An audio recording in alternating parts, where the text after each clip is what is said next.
With that, ladies and gentlemen, I hope you're all set as we begin with our first session, which is all about the new operating system of finance, which is banks, fintechs, and capital at scale. Please join me in welcoming on stage, ladies and gentlemen, we have with us the CEO of Revolut India, Ms. Paroma Chatterjee. Let's have a huge round of applause as I also invite on stage Mr. T.S. Anil, CEO of Monzo Bank, and Mr. Harshil Mathur, CEO and co-founder, Razorpay.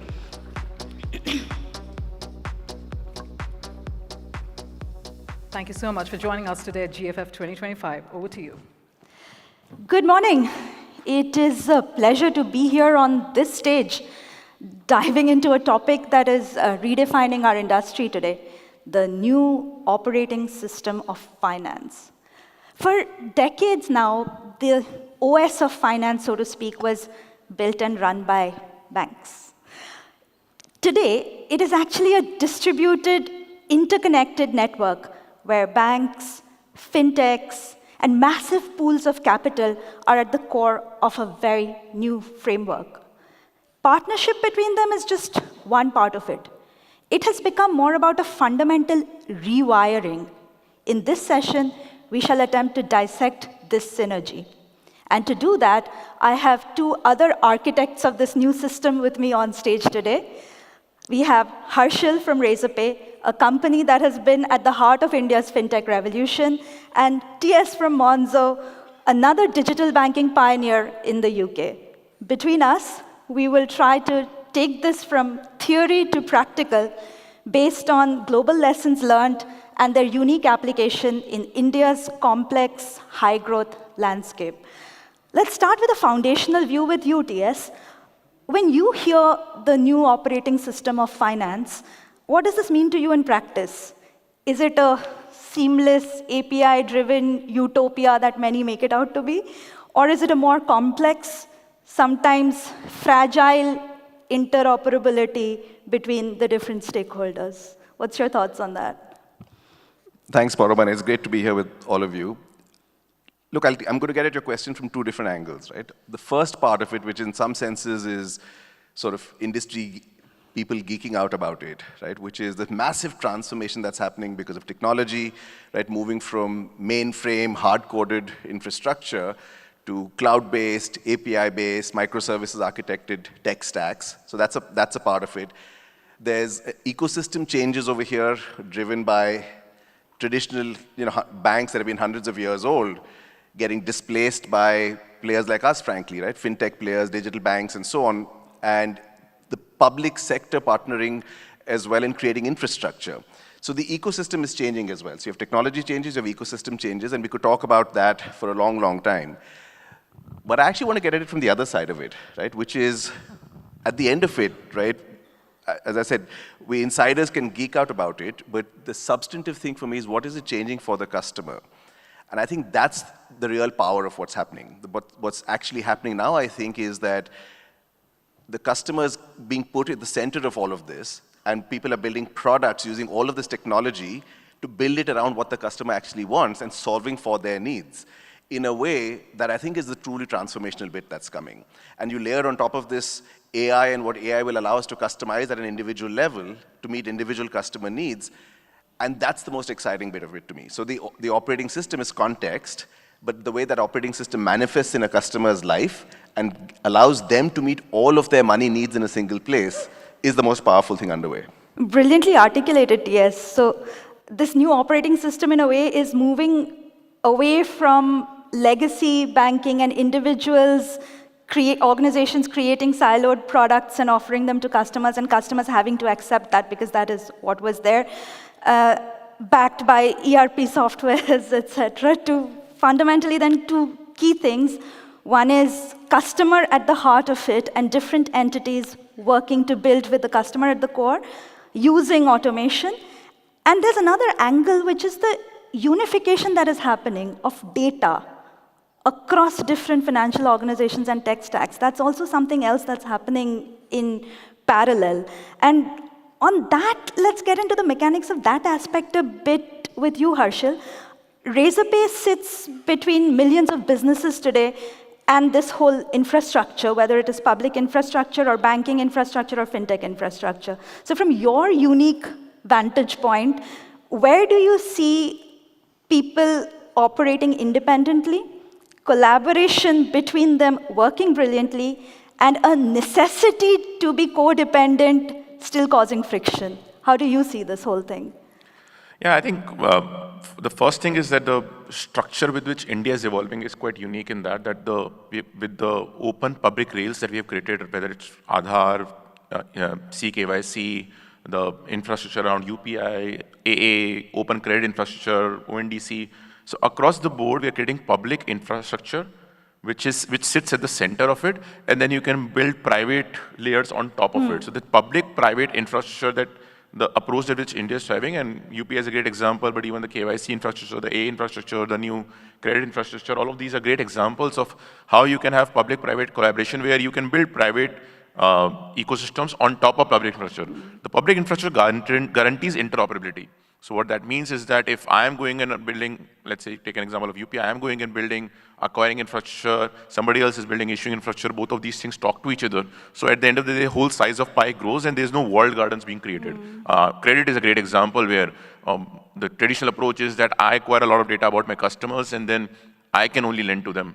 But with Oken, the kind of infrastructure India is creating is I acquire the data, somebody else lends to it, both of us win. Because I don't need to build my own lending infrastructure. I can just build the data infrastructure and somebody else can build lending infrastructure and we both get to win. I think the best outcome out of that is that the customer wins because the customer, you get the best value for whatever you're operating on and you don't have to rely on that, is this the guy who I'm creating data with? Is this the best creditor underwriter or somebody else's? I don't have to put that mind space myself. The ecosystem chooses the best and every layer and I can pick and choose the best layer that operates well for me. I think that gives a unique outcome, which I think is fundamentally different in most parts of the world. And I believe, India is showing the way on how that ecosystem can build out. And it's not restricting what private players can build. They can still go out and be best at everything if they want to be. But it's generally very hard for you to be best at everything that you want to be. So it gives a unique opportunity for everyone to focus on what they do best, and the customer wins because they can then pick and choose that this layer is best for me, and this layer, this guy is doing the best in this thing. So if the banks can do the best at enabling trust, so I keep my money with them, but another app does best at payments, so I can pick them. Then another app does best at lending, and I can pick them. And you get to pick and choose whatever is doing best at different value adds. Most certainly. That's actually a very interesting angle. Thanks, Harshil. So while from a global lens, we sometimes see this as a complex tech stack and architecture, but I think we've been privileged in India in a way to have had public infrastructure ready-made created to allow for a lot of private innovation to happen on top of it, as you said. And that's an interesting thought around each person plays, or each entity plays to their strengths, like traditional banks leveraging the public trust that they have earned over decades or the pool of capital that is available with them, while the new age fintech players bring the agility and the tech-centric innovation to fulfill individual customer needs. So while we discussed about the India context and how that's happening, global ATS, Monzo started out in the UK as a challenger, and today you've also become an important part of the UK's overall financial ecosystem. As you have scaled, how have you seen these kind of relationships evolve with incumbent banks, capital providers, and other tech players in the ecosystem? Yeah, I'll answer that question, then I want to come back and disagree with both of you on what you said before. We'll do that as well. But so look, it's interesting. So our journey in the UK as a digital bank, so at 13, 14 million customers that we have now in the UK, we've reached real scale. But to your question about the relationship with the incumbent banks, that's been a fun journey. It's been a fun journey because it began with, the skeptics in the incumbent banks, friends of mine, right, would say, oh yeah, these fintech players like you will build a cute app, but really nothing else will happen. So we build a great app, and they said, oh, but you won't really get customers because customers really want to be with the traditional banks. Then we got customers, and they were like, oh, but you'll never make revenues, right? Revenues are difficult in financial services and in banking, so we made revenues. So, but you can't be profitable, so we're profitable, right? So this journey is an interesting one of proving the skeptics and the naysayers wrong at each stage, because I fundamentally believe that this is a race. It's a race between two parts of the industry. On the one side, you have the traditional incumbent banks, and the question is, will banks get technology, like truly get technology, which means blow up their existing infrastructure, existing tech stack, and really build future tech stacks. So will banks get tech, or will tech players like us get banking? And it's a race between which side can do it. And I'll tell you from our perspective, I believe deeply that as a bank, as a fully licensed bank, as licensed as any of the big banks you can ever name, we will go toe-to-toe with anybody on anything banking.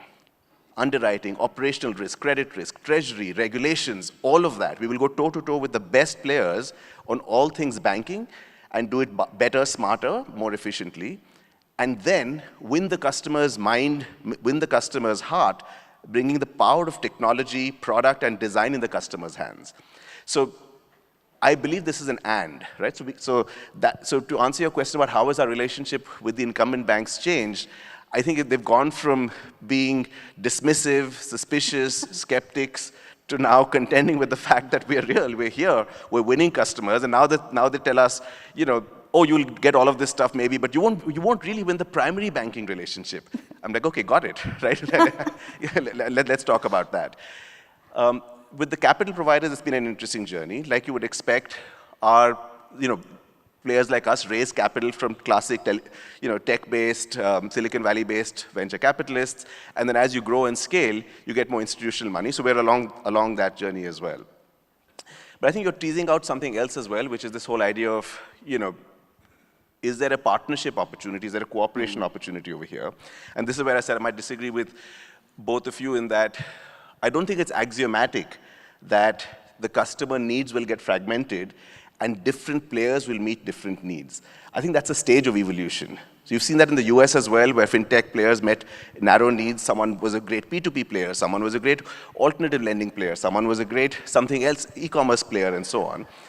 But I believe that fragmentation for a customer is actually anxiety-inducing. Yeah. Right? If you make separate compartmentalized choices for everything, right, I think it creates anxiety. I think there's the power of what I think we're focused on is to say, how can we bring it all into a single place? How do we build around the customer in a way that they can make real sense of their money, transform their relationship with money, because we're not there to arbitrage the customer. The incumbent industry has long arbitraged customers, ignorance, inertia, vulnerability, breakage, like take your pick. The business models are built around that. We're trying to transform all of that and bring it into a single place. And I think if we can get that right, you have fundamentally changed the relationship. So best providers by category may still exist behind the scenes, but it comes together in a single place for a customer and changes their ability to think about their money. So I want to add to that. Right? See, I'm not saying that a single provider can't do that, but at the end of the day, the structure with which India is creating is that the customer has the choice to choose. If the same provider does everything well, go ahead, choose them. But if it is not, then you're not bound by just because I have banking with this one guy, I need to take lending from this guy only. So I think that fundamental idea of choice that public-private infrastructure creates, I think I really love that about India. Again, it could still end up being that one provider does everything. I mean, every company wants to do that. So if I speak from Razorpay perspective, I would like to say that, yeah, for our customers, I would like to do everything ourselves. But at the end of the day, the infrastructure that is being created gives customer that choice that if I do everything else fine, but that one thing that the customer needs I'm not doing well, the customer has the choice to pick somebody. And you can pipe that in. Yes. Right? You can still make it available to the customer. I still want to say that, okay, maybe the experience is mine, but I create a partnership with somebody else to bring that into the same experience. So essentially what you're bringing out is the customer wins at the end of the day. This new operating system is putting the choice in the customer's hand rather than the provider's hand.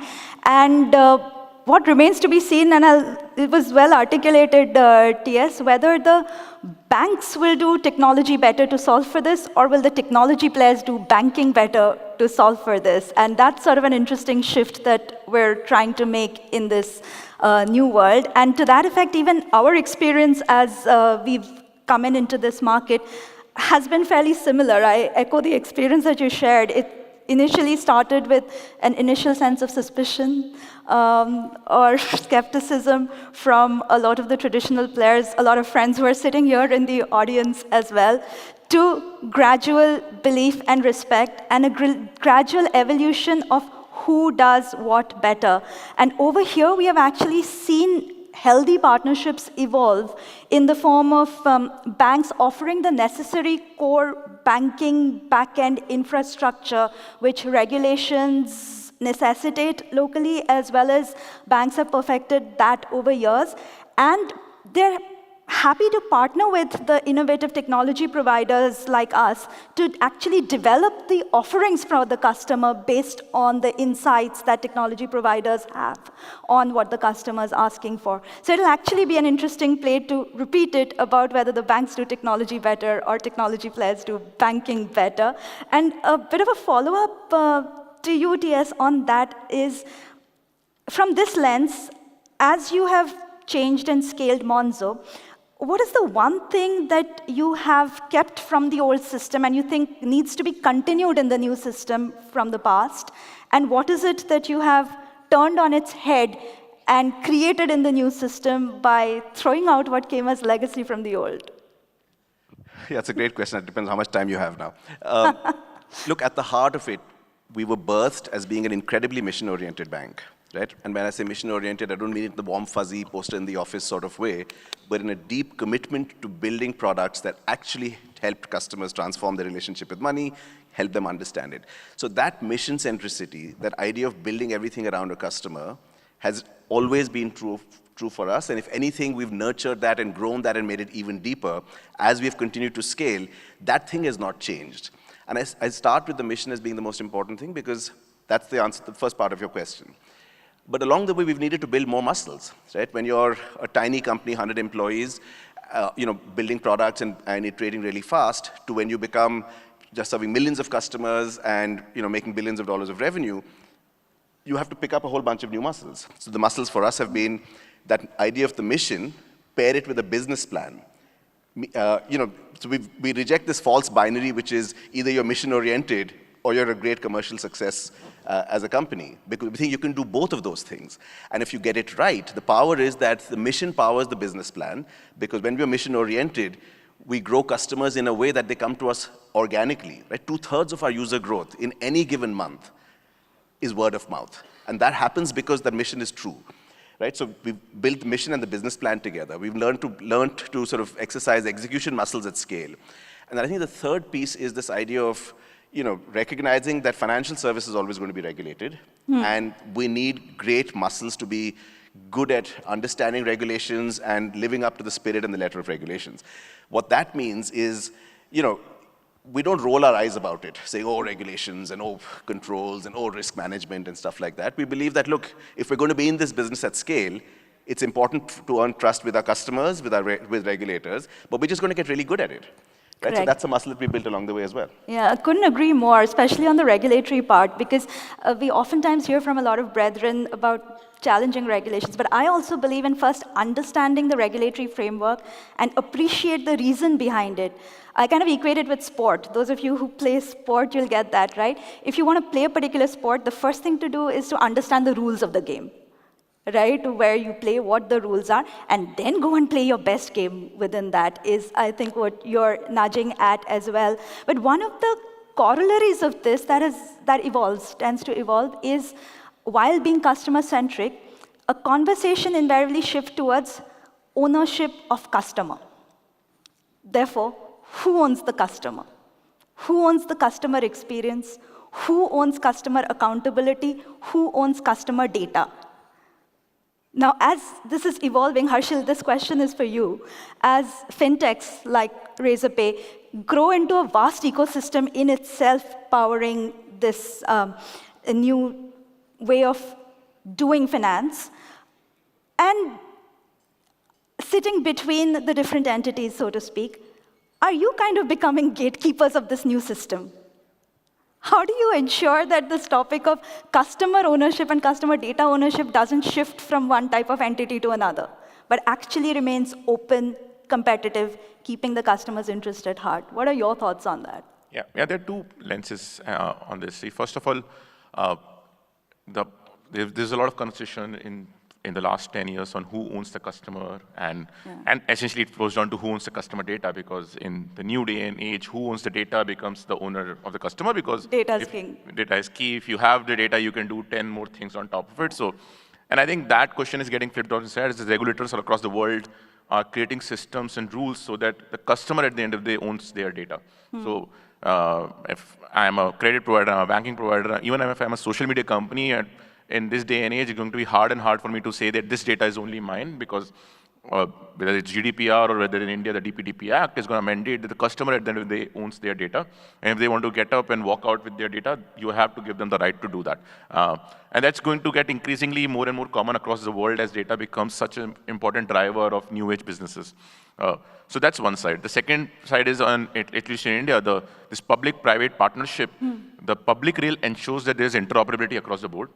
So you can't own the customer data. You also can't ring-fence the customer by saying that, hey, this customer can only transact on my ecosystem or can only do things on my ecosystem. The public-private infrastructure ensures that the public infrastructure remains open. So even if I have onboarded on my private infrastructure, the public infrastructure allows interoperability and allows the customer to move from something as simple as mobile number interoperability to something more complex on UPI side, where you're irrespective of where the customer's bank account lies, you can use anywhere, or the OCEN side, where irrespective of where data is generated, anyone else can lend on top of the data. So all of those infrastructures are going to ensure that data is mobile, the customer is mobile, and people can move around between things.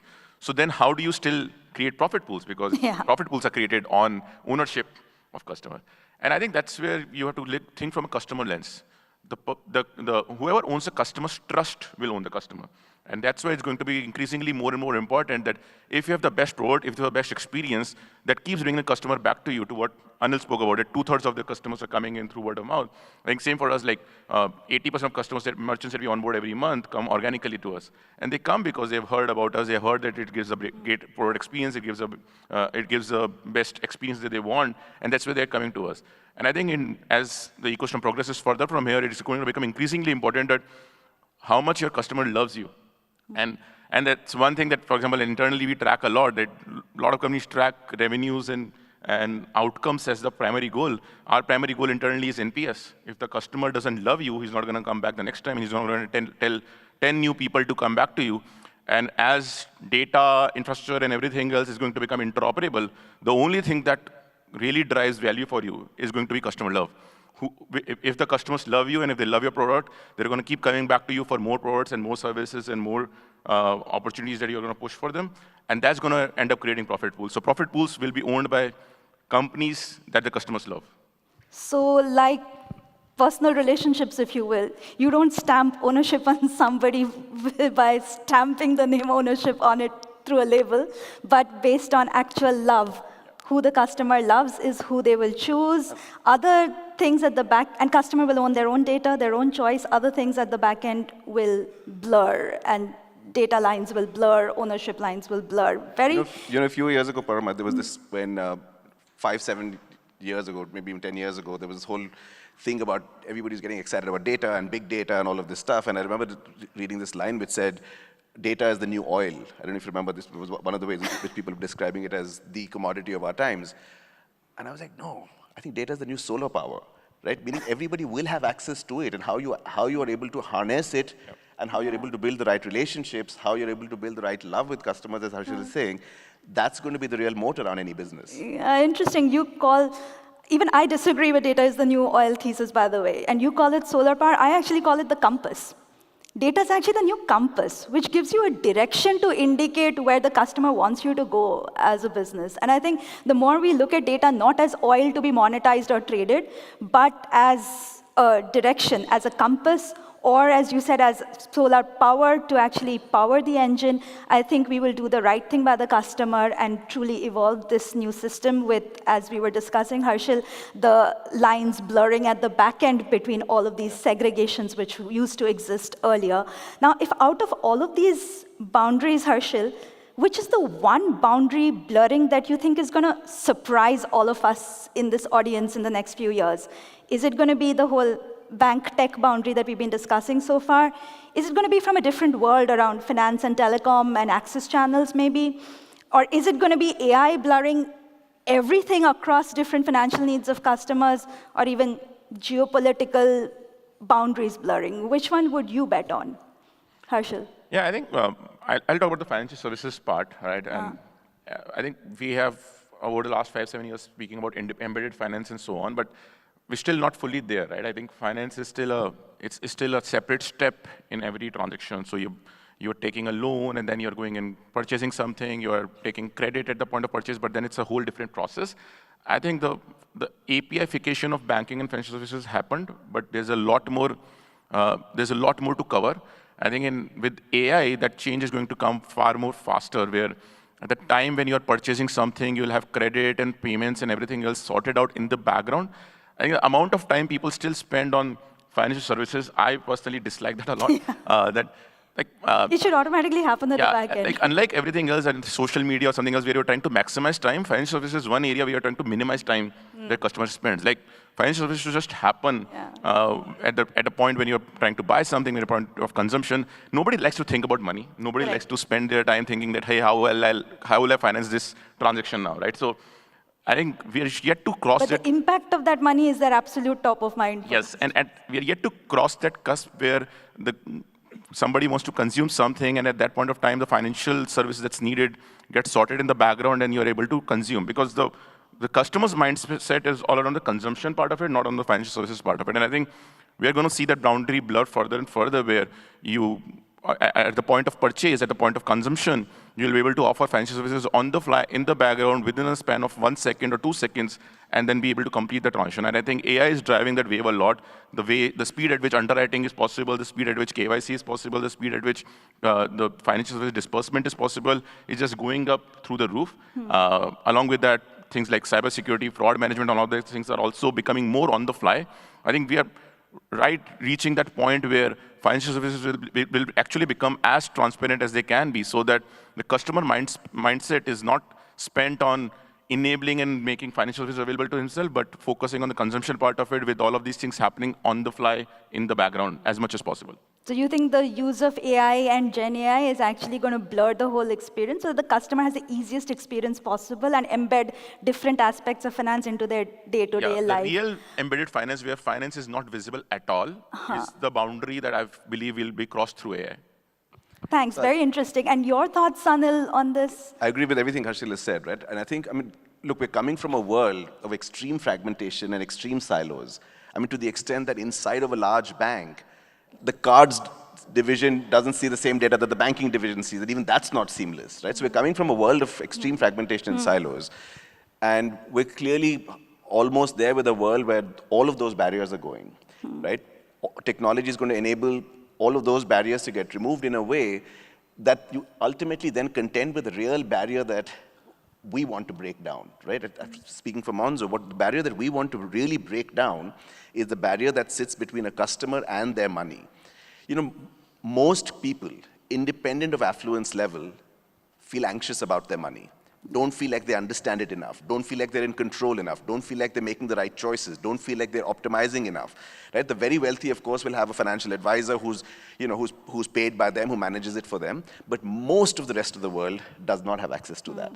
So I think the real power over here is that all of these tools, take all the large language models and AI and all of the compute power that is coming, and I think the barrier it really breaks down is person and their money.